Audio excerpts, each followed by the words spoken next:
Fala pessoal, tudo bem? O investidor de hoje tem muita história para contar. Não só como investidor, mas também como empreendedor. Ele já foi executivo e morou nos principais países do mundo. Como empreendedor, ele já fundou 3 empresas e vendeu as 3 empresas. Ele também é investidor anjo e criou uma das maiores aceleradoras de startups da América Latina. Quem está aqui comigo hoje nos estúdios da B3 para contar essas histórias é Mike Eysten, sócio da ACE. Mike, muito obrigado por aceitar o convite e participar do Café com o Investidor. Rafael, eu que agradeço, é uma honra estar aqui com você. Mike, geralmente eu começo a nossa conversa que você falasse da ACE, mas eu vou fazer diferente hoje. Eu quero conhecer um pouco mais da sua história de empreendedor. Bom. E antes de começar a gravar, você estava me contando uma história incrível, que o seu primeiro emprego, o seu primeiro estágio foi aqui na Bolsa. Fala pra gente um pouquinho sobre essa história. Foi na Bolsa de Mercadorias e Futuros, né?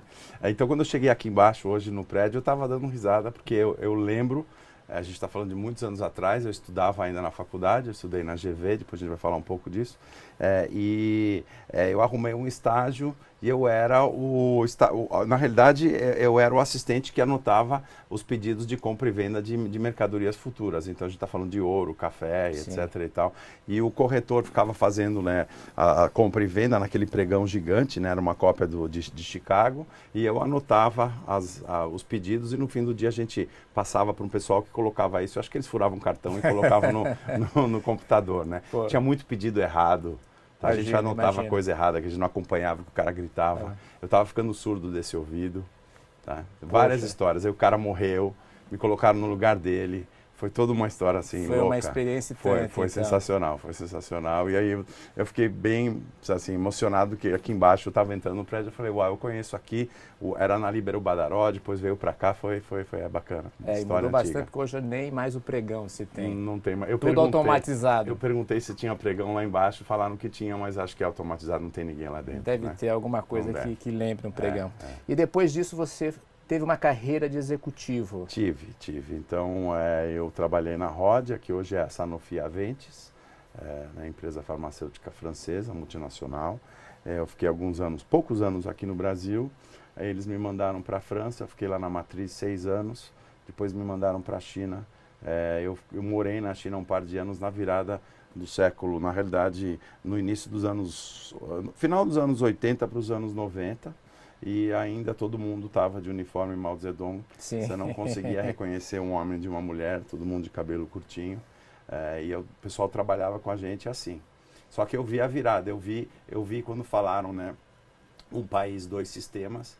E no dia que foi anunciado, né, Deng Xiaoping anunciou um país, 2 sistemas, principalmente as meninas, no outro dia apareceram todas de ocidentais, de saia, jeans, camiseta, maquiagem, tudo que não tinha, que não podia na rua, estava em casa. E o que você fazia na Rodia? Qual que era a sua função na empresa? Eu era responsável pelas exportações dos produtos farmacêuticos europeus para a Ásia toda.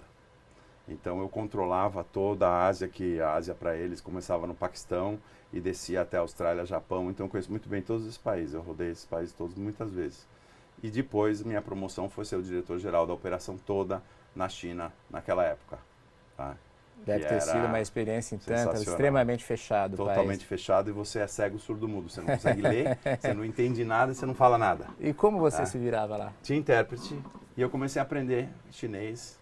Eu tinha aula todo dia de manhã, um par de horas, até eu me tornar perigoso, como eles diziam. O que seria perigoso? Você entende demais. Poxa vida. Imagina, hoje ainda é um pouco assim. Aí você saiu da China nessa época? Aí eu saí da China e vim para o Brasil. Continuou ainda trabalhando em uma carreira executiva? Não. Então você começou aí a sua carreira como empreendedor? Minha carreira como empreendedor foi aqui. Eu saí, então eu tinha uma carreira programada na China, na Rodia, né, na Sanofi hoje, onde eu era muito jovem e eles me mandaram para a China, eu tinha 27 anos, diretor-geral da operação gigantesca, porque tinha química, farmacêutica, tinha têxtil, tinha agroquímica, enfim, era tudo muito centralizado, né? Hoje era vertical, hoje era mais horizontalizado, né? Sim. Agora eles quebraram a empresa, mas enfim, E aí eu tinha uma carreira programada, eles falaram que eu ia ser diretor-geral da Itália ou da Espanha, um grande país para a empresa. Só que meu pai ficou muito doente, foi diagnosticado com câncer, tinha poucos meses de vida, eu larguei tudo e vim para cá. Tentei ser transferido para o Brasil, não consegui, larguei tudo e vim para cá. E aí você, quando voltou para o Brasil, resolveu empreender? Sim, senhor. O que você fez aí? Esse é o seu primeiro empreendimento? Meu primeiro empreendimento, que durou vários anos, que era trabalho de formiguinha, não é a velocidade que tem hoje, era a Blowtex Preservativos, que eu espero que você tenha usado ao menos uma vez. E, enfim, comecei isso em 92, a empresa cresceu muito, era uma empresa pequenininha, tá? Tinha 6 funcionários, a coisa foi crescendo, se tornou a segunda marca da América Latina e a gente acabou vendendo. Na realidade eu não vendi, eu fui comprado. É uma empresa boa, você não vende, você é comprado. Mas você não queria vender ou você buscou a venda? Depois de alguns anos, né, quando a empresa começou a pegar, porque eu acho que isso é interessante, eu conto eu conto sempre isso para os empreendedores. A Blowtex, durante quase 4 anos, eu não conseguia tirar um centavo. Zero. E como você, não conseguia, naquela época, sobrevivia? Eu vivia do salário da minha mulher. Poxa. Tá? Que coincidentemente trabalhava na empresa francesa também, encontrei com ela lá, ela foi transferida para o Brasil e se não fosse o salário dela, a gente não sobreviveria. Eu morei de favor na casa do meu tio, que tinha sido ele, também era executivo, foi transferido para a Venezuela, a casa estava vazia, apartamento pequenininho, e a gente morou lá vários anos, sem a ajuda dele e sem o salário da minha mulher, não ia ter conseguido. Poxa, não foi tirava uma história incrível de centavo, resiliência. E a fábrica, que não tinha escritório em São Paulo, era perto de Sorocaba. Eu voltava todo dia, saía às 7 da manhã, voltava depois da meia-noite. E você vendeu para quem a empresa? Eu vendi para um grupo chamado Ansell, é um grupo australiano, cotado lá na Bolsa. Na realidade, eles têm um ADR em Nova York, mas eles também são cotados na Austrália. É o maior conglomerado de produtos de látex do mundo, desde fazendas seringueiras, preservativos, luvas e luvas de proteção. Então, a luva que a Petrobras usa para proteger os funcionários que estão, né, fazendo o drilling lá do petróleo, esse tipo de coisa. É uma empresa muito, muito grande e aí eles estavam em um buying spree, assim, eles estavam fazendo compras internacionais e aí a gente acabou vendendo para eles. Você está falando isso, você lembra aproximadamente que ano que foi isso? Foi nos anos 90, se Isso foi no final dos anos 90, começo de 2000. E você não ficou na empresa? Você saiu da empresa quando Eu fiquei 3 anos. Eu fiquei 2, o contrato era para ficar 2. E eles me contrataram para ficar mais 1. Aí eu dei uma porrada, eu falei, se vocês quiserem minha consultoria por mais 1 ano, vai custar muito caro, e eles pagaram o preço. Então foi eu um bom negócio consegui ficar você. 3 anos, foi um bom negócio. Aí você deixou a empresa e, se não me engano, você foi para os Estados Unidos. Deixei e fui para os Estados Unidos porque Então a história é a seguinte, o produto que a gente estava trabalhando é um produto para psoríase. Então, voltando um pouco, meu tio e minha avó eram crônicos em psoríase. Psoríase é uma doença imunitária, na realidade é uma deficiência imunitária, onde os sintomas são problemas de pele. Então ele começa, é uma doença simétrica, ele começa nos teus cotovelos, são cascas, depende da intensidade que você tem, da gravidade, ou é leve, ou chega uma casca grande aqui, dá no outro cotovelo, depois dá no joelho, dá no outro joelho e chega a cobrir o teu corpo todo. Então ela é totalmente simétrica, ela anda dos 2 lados do corpo. Não tem cura, 3% da população mundial. No jargão da indústria farmacêutica é um blockbuster. É um produto que tem potencial para faturar 1 bi. Tá. É unicórnio, é um produto unicórnio. Um produto unicórnio, isso mesmo. Tá. Então você foi para os Estados Unidos para criar uma empresa para atuar essa... Meu tio veio me visitar e ele era um doente crônico. E ele estava limpo, ele estava curado ou controlado, estava em remissão, né? E aí eu falei, mas escuta, o que está acontecendo? Eu nunca vi você de shorts, de camiseta, tua pele sempre muito ruim. O cara não se casou por causa disso, realmente muito, muito, muito ruim. Tá? E ele falou, ele era da indústria farmacêutica, eu estou ajudando esse médico a fazer pesquisas e eu sou um paciente também, ele faz pesquisa clínica, eu sou um paciente. E ele que falou, a gente devia fazer alguma coisa a respeito. Eu falei, então vamos. E a gente juntou, na realidade ele estava fazendo pesquisa na Venezuela, isso é uma história longa, tá? Um médico irlandês, e PhD de Johns Hopkins, é a maior faculdade de medicina dos Estados Unidos. Aí eu fui lá ver o que ele estava fazendo, a gente juntou e criamos uma biotech, uma startup, 3 pessoas. Como chamava? Ele, Astralis. Astralis. Astralis. Era ele, o médico, E o meu você? tio e eu. Isso Nós nos 3. Estados Unidos, a empresa foi criada. Aí eu falei para ele, se a gente quer fazer alguma coisa e transformar isso em algo grande, a gente tem que entrar no FDA. Tá? Porque é uma doença onde a incidência ela é no norte, no hemisfério norte. Quanto menos calor, pior fica a tua pele. Né? Então o sol ajuda. Então essa incidência para cá, nós vamos botar isso no FDA, montar uma empresa nos Estados Unidos e fazer estudo clínico nos Estados Unidos, que era a minha expertise de antes. E aí a gente topou. A gente investiu $50 mil, tá? Para começar o negócio. E essa empresa, você está me contando, ficou grande o suficiente que você chegou a abrir o capital na Nasdaq. Exato. Então, a gente levantou uma rodada 2 rodadas grandes de capital, montamos um laboratório. Então, o FDA gostou do projeto, tá? Tem que entender isso. E o FDA nos ajudou. Tá? O órgão regulador, eu ligava tanto para o cara porque eu dei uma de startup e hackeei o sistema. Né? Então, eu liguei. A gente fez uma primeira reunião e tinham 20 pessoas do FDA nessa reunião, todos envolvidos em product development, né? Então, desde o cara de estudo clínico, um cientista, um cara de projeto, um cara de produto, regulatório, enfim, estava todo mundo lá. E eles falaram, intriguing, tá? É intrigante, a gente tem muitas perguntas, a gente quer ver as respostas. E aí a gente negociou com eles se a gente podia começar estudo clínico nos Estados Unidos, eles falaram que pode, porque normalmente você faz estudos em animais primeiro, e eles falaram, não precisa fazer isso, vai em frente. E aí eles me deram um papel.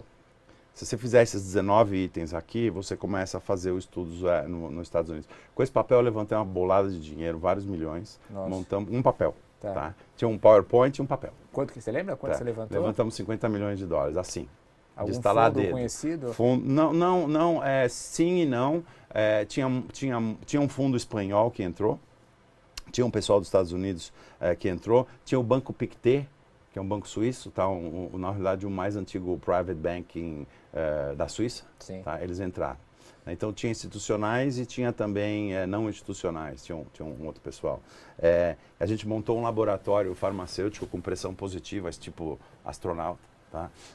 E começamos a desenvolver estudo clínico lá e a coisa pegou e foi avançando e a gente acabou listando no Nasdaq, abrimos o capital. Quando foi isso? Isso foi em 2004. Foi 2004. Então, depois do estouro da bolha. Depois. Você lembra quanto você captou naquela época? A gente captou 135 milhões de dólares, claro. Tá. Então, os números hoje mudaram muito. Ah, né? com certeza. Mas nessa época deu para fazer um estrago. E aí depois a gente começou a avançar nos estudos clínicos. E um laboratório farmacêutico inglês, que era um dos investidores, se interessou, Sky Pharma se chama. E eles acabaram fazendo uma oferta para fechar o capital e continuar o projeto em casa. E aí você novamente deixou a empresa, Saí. Você ficou mais um tempo? Não, aí eu fiquei um tempo de transição e eu saí. E o que me dói mesmo no coração é que eles encostaram o projeto. Ah, é? Encostaram. Eles queriam... compraram para então, levar adiante? Eu acho que... Acho não. Eu sei, é relativamente comum na indústria farmacêutica alguns projetos que atrapalham outros produtos estabelecidos serem encostados, né? Mas não foi essa história que nos contaram. A história que nos contaram foi a gente está transformando uma empresa tradicional em um braço de biotech. Eles estavam comprando várias empresas. Sim. Então a gente acreditou muito nisso também, porque acho que você tem que ter um propósito, né? Claro. Eu não vou sair vendendo para o cara, ainda mais esse propósito que eu vivia na minha família, né? Eu conheci os pacientes, eu falei com 3 mil pacientes. 3 mil choravam. Vocês estão mudando a nossa vida. Tá? E aí eles compram, vamos dar sequência, e acho que deu mais ou menos uns 6 meses, mudou o CEO, na realidade mudou todo o C-suite, toda a turma que tocava o negócio lá, e eles encostaram, não queremos ser mais uma biotech, encostaram, eram 4 projetos aí que eles tinham encostado. Essa foi sua segunda Meu empresa? segundo exit, sim. E a sua terceira qual foi? Aí eu fiquei 4 meses sem fazer nada, tá? Eu pensei que ia tirar um ano sabático, durou 4 meses. Eu tirei um ano sabático de uma semana. Então você quebrou meu recorde. E eu nunca desconectei do Brasil, né? Então eu sempre estava olhando, sempre, apesar de estar lá, né? Mas eu estava sempre olhando, ia e voltava. E aí isso foi em 2010, 2009 para 2010, eu percebi que não tinha uns... Então, antes de mais nada, voltando, eu comecei a investir em startup nessa época. Então, em 2007, desde 2007 eu comecei a investir em startup nos Estados Unidos. Lá fora? Lá, eu já estava lá, eu estava residindo lá e eu comecei a investir lá. Como anjo lá? Anjo. Tá. Então, anjo individual e participando de 2 grupos anjos. Tá? Tem o New York Angels e o Jumpstart, são grupos na região de Nova York. Olhando para o mercado brasileiro, eu percebi que não tinha um site de reserva para restaurantes. E ao mesmo tempo eu estava olhando, o OpenTable, que é o site que a gente acabou, né, se inspirando, tinha feito um IPO, estava com caixa gordo, tinha comprado uma empresa similar na Inglaterra por 55 milhões de dólares cash. E a métrica tinha 5 mil mesas, 55 milhões de dólares. Tá? Então, se a gente conseguir 2.000 mesas no Brasil, a gente vende para esses caras por 20 milhões de dólares. Quando você empreende, você tem que ter um exit na cabeça. Claro. Tem que ter. Senão você vira um lifestyle business. Você não vende a empresa. Você pode ficar rico, mas é outro propósito. Claro. Né? Então, o propósito era, eu vou vender para esses caras. Conheci o CEO, inclusive, da empresa lá. Da OpenTable. Da OpenTable. Sim. Tá? Não contei muito, mas falei, bom, vou manter relacionamento. Aí eu falei, bom, vou abrir um site de reserva para restaurante no Brasil. Não tem. A economia estava muito bem e na época para você conseguir uma mesa para um grupo grande, né? A dor era, eu tenho um grupo de 6 pessoas, eu não consigo uma mesa em lugar nenhum, tá? Reserva. Então eu vou fazer e fizemos também um software que ajuda o restaurante a gerenciar todas as suas mesas, o front do restaurante.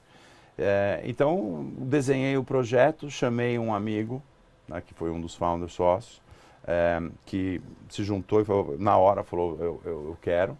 E a gente estava precisando de um CTO, né, um cara técnico, a gente estava buscando um cara técnico, ele falou, eu conheço um cara que não é técnico, mas ele tem muitas entradas no mundo digital, ele é professor de marketing digital no Brasil, vamos chamar ele, que é o Pedro, que é meu sócio hoje na Ace até hoje. Ah, sim. Tá?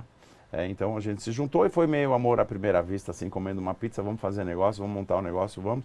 Ninguém falou de quanto a gente vai ter, tudo que a gente não recomenda, né, fazer isso, mas claro. O contrato de quem vai ter o quê, quem vai fazer o quê, veio muito depois, certo. Tá? Mas isso não é a fórmula mágica, não. E aí o site deu certo, a gente começou a avançar e começou a conseguir clientes, né, então é um marketplace, que é o modelo mais difícil para uma startup. Você tem que ter a oferta, então os restaurantes diversificados, um japonês, um churrasco, etc. e tal, e os clientes, né? Então a demanda, a oferta e a demanda do outro lado. Muito difícil o modelo, desafiador pra caramba para qualquer startup. Bem complexo. Buscar clientes. Você precisa dominar as duas pontas, né? Aí a coisa cresceu, a gente acabou virando, na época tinham 400 sites de compra coletiva no Brasil. Teve uma febre de sites de compras coletivas no Brasil. Muito fácil de fazer, né? E a gente virou o motor de reserva para esses caras todos. Então deu uma pivotadazinha, a gente trazia os comensais para os restaurantes, mas a gente também ajudava os sites de cupom a alocar suas mesas para os restaurantes. Os restaurantes diziam, eu vou liberar cupom, sei lá, de compra coletiva de terça a quinta só. E com o nosso software ele conseguia automatizar isso, integramos tudo. E aí quando o Peixe Urbano estava em negociação com o Baidu, a gente acabou vendendo para eles. Aí a sua terceira saída. Sim. E foi mais ou menos nessa época que você resolveu não ser mais empreendedor, ou pelo menos esse lado do empreendedorismo, e resolveu criar a Ace? Sim, mas a Ace é um empreendimento bem difícil. Eu sei que é um empreendimento, mas é com uma perspectiva de investidor. Sim, exato. Então aí o que acontece? A gente vende o site, né? A gente vende o Zupa, e a gente começou a investir no Brasil. Né? Então, mas investir como anjo ainda. Anjo. Então vamos reciclar esse dinheiro e vamos give back também. Né? Então a gente percebeu da dificuldade, 2012, tá? Vamos falando de 2012, o ecossistema estava se formando, estava começando, estava ainda bem cedo. Bom, tem acho que é a segunda onda, né? Teve a onda anterior, Buscapé e tal, mas não tinha o volume de informação, o volume de empresas que tem hoje, não, era o início. De investidores, quase não tinha nada. E a gente falou, bom, vamos começar a investir em startups como Anjos. Fizemos 2 investimentos, vamos ajudar essas startups e vamos ver se a gente continua, né, a investir. Aí eu me envolvi com uma aceleradora nos Estados Unidos. Não era meu negócio, mas eu ajudei eles a montar, a modelar tudo. E eu falei, pô, por que a gente não replica e faz isso no Brasil? Porque você ajuda um volume grande de empresas ao mesmo tempo. Né? A ideia de uma aceleração é você chegar e colocar um lote de, sei lá, 15 empresas e trabalhar elas ao mesmo tempo. Então eu consigo investir em massa, tá? E ajudar em massa. E aí você cria ela em 2012 mesmo? Em 2012 a gente cria a ACE. Tá bom. Mike, então você vai me contar essa história no próximo bloco, tá bom? Tá bom. Obrigado. No próximo bloco a gente vai falar um pouquinho mais da história da ACE e do processo de aceleração.